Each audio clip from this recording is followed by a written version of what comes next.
बिहार राज्य के आप तमाम शिक्षा सेवक तालीम मरकज़ साथियों को जय भीम, नमो बुद्धाय, आदाब सलाम। साथियों, आज शिक्षा सेवक और शिक्षा सेवक तालीम मरकज़ की जो समस्याएं हैं उन पर कुछ बातें करनी है और चर्चा करना है। 13 अप्रैल जो अम्बेडकर जी की जयंती की पूर्व संध्या पर जो पटना के गांधी मैदान के बगल में जो बापू सभागार में है, उसमें जो कार्यक्रम होनी है, इस पर चर्चा करनी है। जिस तरह से व्हाट्सएप पर जो मैसेज व्हाट्सएप बाजी होती है, सबको हम पढ़ने का काम करते हैं और देखते हैं कि बहुत सारे कुछ ऐसे व्हाट्सएप के जो नेता हैं वो बड़े लंबा लेख लिखने का भी काम करते हैं। इसी सब पर चर्चा करना है।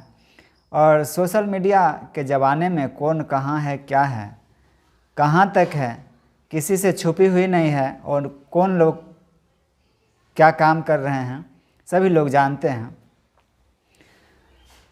और बरगलाने वाले की तो अब खैर नहीं है, उनका पर्दाफाश हो चुका है। और कब तक बरगलाते रहेंगे वैसे लोग जो झूठ की खेती किया करते हैं। साथियों, कहना यह है कि जो लोग ये लिखते हैं कि फिर हम लोगों को भीड़ का हिस्सा बनाया जाएगा, वैसे लोगों के लिए ये जवाब है कि वो कौन लोग हैं जो महाकुंभ का आयोजन करने वाले हैं। ये वही लोग हैं जो आपको, आपके पूर्वजों को, आपके इतिहास में जो गंगा स्नान किया, नदी तालाब का नदी तालाब से पानी पीना भी वर्जित करके रखा था, आपके सभी अधिकारियों पर बैन लगा के रखा था। और वो लोग जो आपके आरक्षण का विरोध करते हैं, संविधान ख़त्म करने की बात करते हैं, वहाँ हमारे ही लोग भीड़ लगाने का काम करते हैं उनके आयोजन में। और 13 अप्रैल जो 14 अप्रैल बाबा साहब के जयंती है, उस जयंती के पूर्व संध्या पर जो बापू सभागार पटना में जो कार्यक्रम है, उसके कार्यक्रम का नेतृत्व ग्रामीण कार्य विभाग मंत्री अशोक चौधरी जी कर रहे हैं। और उसमें मुख्य अतिथि बिहार के माननीय मुख्यमंत्री श्री नीतीश कुमार जी हैं। तो कहना यह है कि जो महामानव ने आपको हक अधिकार के लिए अपने 4 बच्चों का बलिदान दे दिया और अपना संपूर्ण जीवन आपके अपने समाज के कल्याण में लगा दिया, उस महामानव के जयंती की पूर्व संध्या पर कार्यक्रम है। तो आप ऐसे स्थल, अपनी जो मांग है वो तो अपनी जगह है, लेकिन ऐसे महामानव जो आपके कल्याण के लिए अपना सर्वस्व न्यौछावर कर दिया, उनकी जयंती में आप शामिल होने के लिए ये कहते हैं कि हमारे मांगे पूरी होगी तभी जाएंगे। अब आपको ये सोचना है, तो तय आपको ये करना है कि ऐसे आयोजनों में आप शामिल होंगे या नहीं होंगे। क्या ऐसे आयोजन में शामिल होने से आपकी जो छवि है वो घटने वाली है क्या? आज भारत देश में आपके हक और अधिकार के खिलाफ यह 3% लोग कितने गोलबंद हैं, और हम और आप जाति बंधनों में बंध करके आपसी मतभेद में अपनों को ख़त्म करते जा रहे हैं। ये कहाँ से उचित है?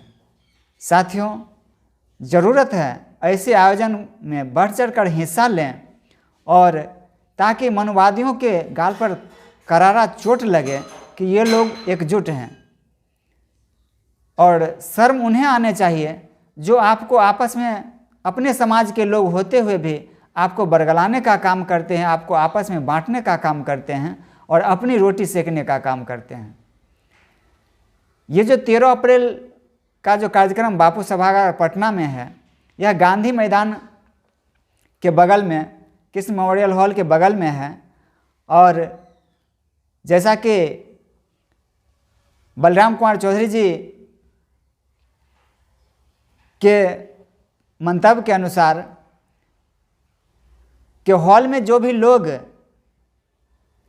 एडजस्ट होंगे वो हॉल में रहेंगे, इसके बावजूद बगल के ही गांधी मैदान में बड़ा पंडाल लगा रहेगा, कुर्सी लगे रहेगी और अंदर जो कार्यक्रम होगा उसको प्रोजेक्टर के माध्यम से उसमें चलाया जाएगा, तो कहीं भी कोई दिक्कत नहीं होगी।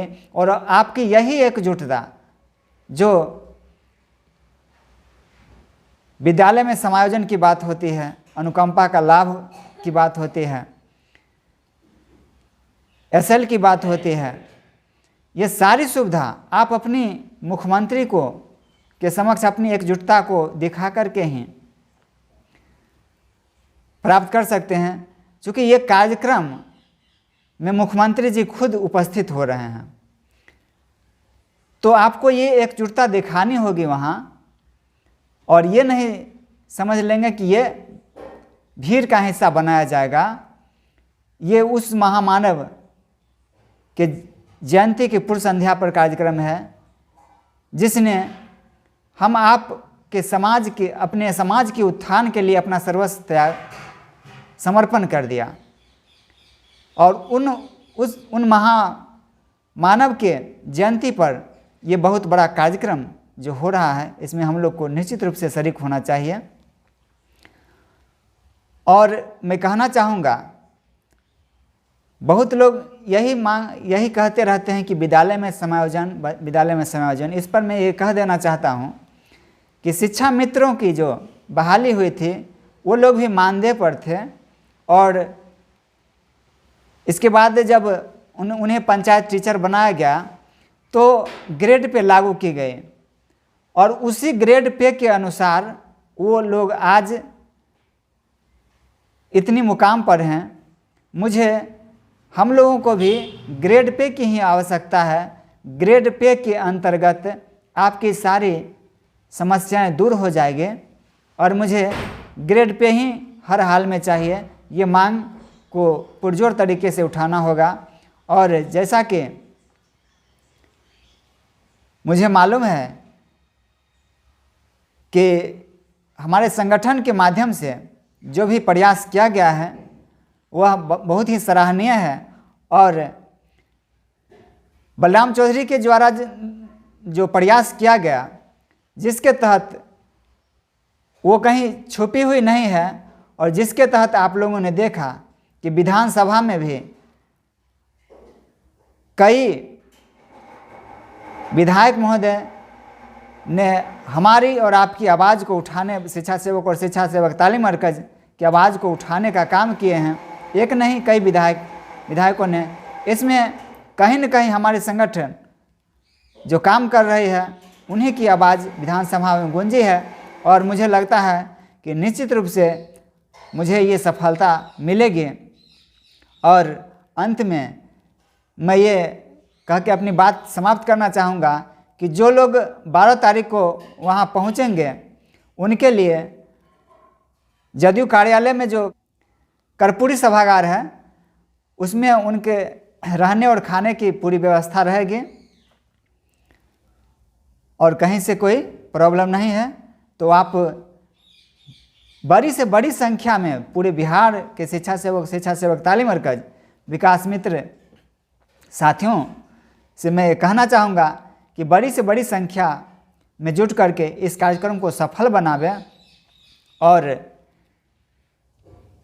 महामानव बाबा साहब भीमराव अंबेडकर जी की जयंती को एक उत्सव के रूप में मनावें। और 14 अप्रैल को घर आकर के अपने अपने घरों में दीपावली की तरह दीप जलाने का काम करें और पंचशील ध्वज फहराने का काम करें। हमारी मांगे निश्चित रूप से माननीय मुख्यमंत्री जी पूरा करेंगे, ये मुझे पूरा का पूरा विश्वास है। और जो लोग आपके साथ धोखाधड़ी कर रहे हैं 110% अब होगा तो ये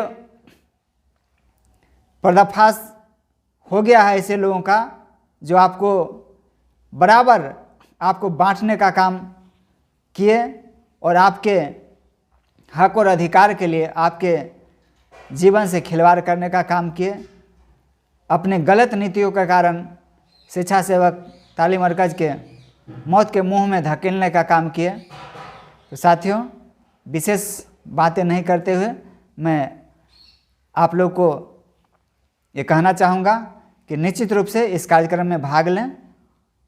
हमारी मांगें निश्चित रूप से पूरी होगी। बहुत बहुत धन्यवाद।